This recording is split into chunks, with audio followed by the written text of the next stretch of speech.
દેશમાં મોદીની સરકાર બનતા જ ગૌ હત્યા કરનારાઓને ઊંધા લટકાવી સીધા કરવામાં આવશે। આ વાત કરી રહ્યા છે અમિત શાહ અને કોંગ્રેસના નેતાનું કહેવું છે કે અમિત બાબા ફરી એક વખત ઉવાચ કરી રહ્યા છે। આ કોંગ્રેસના નેતા કોણ છે તેની વાત કરવી છે।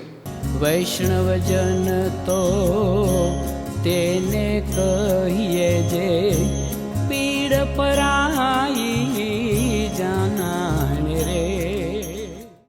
નમસ્કાર, આપ જોઈ રહ્યા છો નવજીવન ન્યૂઝ અને હું છું આપની સાથે તોફિક ગાંચી। અત્યારે લોકસભાની ચૂંટણીનો પ્રચાર ભરપૂર ચાલી રહ્યો છે। 4 તબક્કાનું મતદાન પૂરું થઈ ચૂક્યું છે અને 5મા તબક્કાનું મતદાન થોડાક દિવસોમાં યોજાશે। નેતાઓ સ્ટેજ ઉપર જાય છે ત્યારે બેફામ ભાષણો આપતા હોય છે। તેમાં ફરી એક વખત અમિત શાહે એક નિવેદન આપ્યું છે અને તેઓનું કહેવું છે કે ત્રીજી વાર મોદીની સરકાર બનશે ત્યારે ગૌ હત્યા કરનારનો કાયદો બનાવવામાં આવશે અને તેમને ઊંધા લટકાવી સીધા કરવામાં આવશે। સૌપ્રથમ અમિત શાહે સભાને સંબોધન કરતા ગૌ હત્યાને લઈને શું વાત કહી છે તે આપ સાંભળો। मैं पहले दौरा करने आया था, बड़ी मात्रा में गौ हत्या के मामले आते थे। मैं आपको विश्वास दिलाकर जाता हूं, मोदी जी को तीसरी बार प्रधानमंत्री बना दो, गौ हत्या करने वालों को उल्टा लटका कर सीधा करने का काम है। ये सीता माता की भूमि है, यहाँ गौ हत्या नहीं चल सकती। ना गाय की तस्करी होने देंगे, ना गाय की हत्या होने देंगे। ये नरेंद्र मोदी का वादा। અમિત શાહના નિવેદન બાદ ગુજરાત કોંગ્રેસના નેતા છે મનોહર પટેલ, તેમણે વળતો પ્રહાર કર્યો છે અને અમિત શાહે ગાયોની જે વર્તમાન સ્થિતિ છે તે તેમજ ભાજપા સરકારમાં ગૌ હત્યાને લઈને તેમજ વિદેશ મોકલવાને લઈને પણ તેમણે મોટી વાત કહી છે। મનોહર પટેલે પણ ભારતીય જનતા પાર્ટી પર જે વળતો પ્રહાર કર્યો છે તે પણ આપ સાંભળી લો। ગૌ માતાની હત્યા કે ગૌ માતાની તસ્કરી કરનારને અમે ઉલટા લટકાવીને સીધા કરી દઈશું। આ વાત ભારતીય જનતા પાર્ટીના દિગ્ગજ નેતા અને દેશના ગૃહમંત્રી અમિત બાબાની છે। શબ્દો ઉપર નજર કરું તો આપણને લાગે કે ના વાત મુદ્દાની છે, પરંતુ ભારતીય જનતા પાર્ટીની વાસ્તવિકતા ઉપર નજર કરું તો 25 વર્ષના ઇતિહાસમાં આપણે જવું પડે કે ભારતીય જનતા પાર્ટી માટે ગાય એ મત માગવા માટેનું એક સાધન બનાવ્યું હતું અને હિન્દુ ધર્મની મોટી સંખ્યાને અભિભૂત કરી અને મતો બટોર્યા। ગુજરાતની અંદર છેલ્લા 25 વર્ષની અંદર ભારતીય જનતા પાર્ટીએ ગાયના અસ્તિત્વ ઉપર સવાલો ખડા કર્યા અને ક્રૂર અને નિષ્ઠુર વ્યવહાર કર્યો છે। આપણને સૌને યાદ છે કે ગૌ માતા માટે ભારતીય જનતા પાર્ટીએ વાતો કેવી કરી હતી અને વ્યવહાર કેવો કરી રહી છે। ગુજરાતની અંદર 1400 જેટલી ગૌશાળાઓ છે।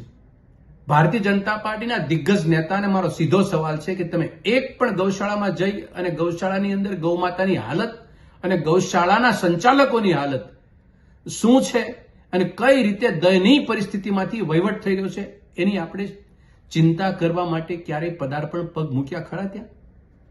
નંબર 2, ગુજરાતના મુખ્યમંત્રીના નામે મુખ્યમંત્રી ગૌમાતા પોષણ યોજના 500 કરોડ રૂપિયા દર વર્ષે પ્રાવધાન કરીને 50 કરોડ રૂપિયા પણ ફાળવતી નથી અને ગૌ માતાને ભૂખી રાખે છે।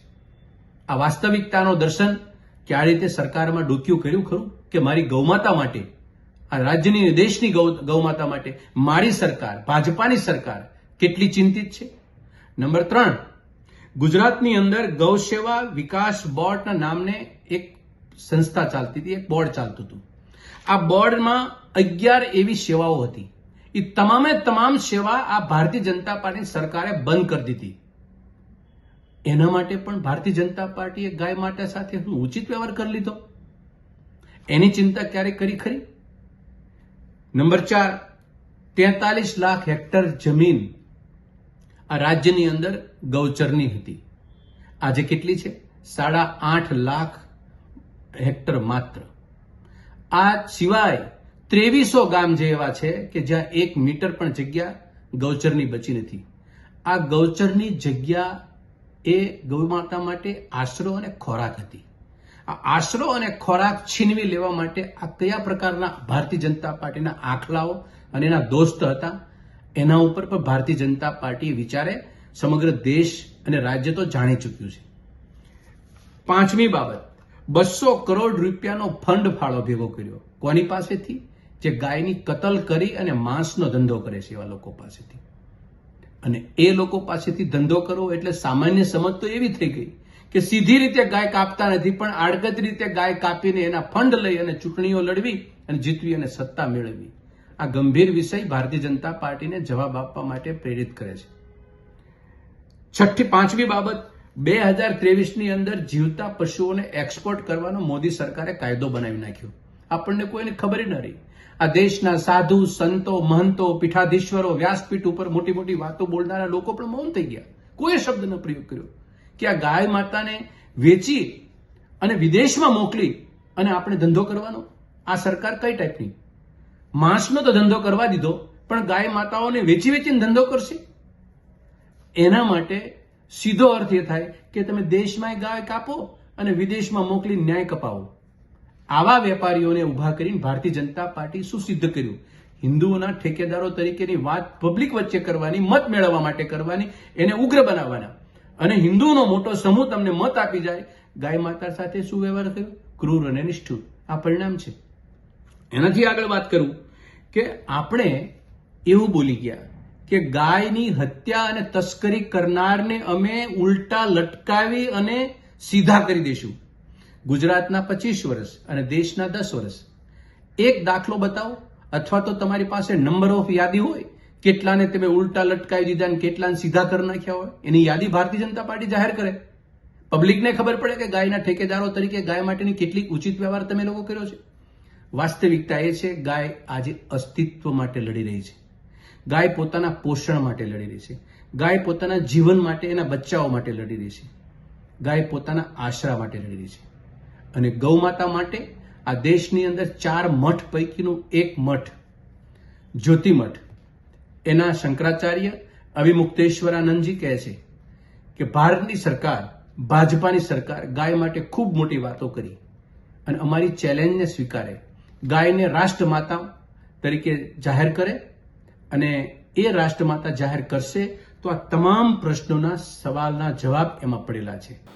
ભાજપની દેશમાં 10 વર્ષથી સરકાર છે. 10 વર્ષમાં ભારતીય જનતા પાર્ટીએ કાયદો નથી બનાવ્યો અને હવે ચૂંટણી તાળે તેઓનું કહેવું છે કે તેઓની ત્રીજી વાર સરકાર રચાશે અને ગૌ હત્યાનો કાયદો બનશે. તો 10 વર્ષમાં તેમને કાયદો બનાવતા કોણે રોક્યા હતા? કેમ કે છેલ્લા 5 વર્ષથી તે પોતે જ ગૃહપ્રધાન છે. સાથે તે ગાયો હત્યાની જે વાતો કરી રહ્યા છે તેને લઈને પણ કોંગ્રેસના નેતાનું કહેવું છે કે જે પ્રકારે ગૌશાળાઓની સ્થિતિ છે, કેન્દ્રની સરકાર તેમજ રાજ્યમાં પણ ભારતીય જનતા પાર્ટીની સરકાર છે, તેમાં આ ગૌશાળાઓની શું સ્થિતિ છે, તે રોડ રસ્તે જે ગાયો રજડી રહી છે તેને લઈને પણ ભારતીય જનતા પાર્ટી કોઈ નીતિ નથી બનાવતી અને તેઓના સંવર્ધન અને દેખરેખ માટે પણ રાજ્ય સરકારે તેમજ કેન્દ્ર સરકારે ઠોસ એવી કોઈ પોલિસી નથી બનાવી. પરંતુ અત્યારે લોકસભાની ચૂંટણી ચાલી રહી છે અને મતદારોને પ્રલોભન આપવા અને લલચાવવા માટે તે આવું નિવેદન આપી રહ્યા છે. આવો આરોપ કોંગ્રેસના નેતા લગાવી રહ્યા છે. હજી જોઈએ કે આવનારા સમયમાં અમિત શાહ બીજા કયા કયા પડીકા માર્કેટમાં ફરતા કરે છે. આ પ્રકારના સમાચાર જો આપને પસંદ આવતા હોય તો નવજીવન ન્યૂઝની આ ચેનલને સબસ્ક્રાઇબ કરવાનું ભૂલતા નહીં. નમસ્કાર. વૈષ્ણવજન તો તેને કહીએ જે પીડ પરાઈ.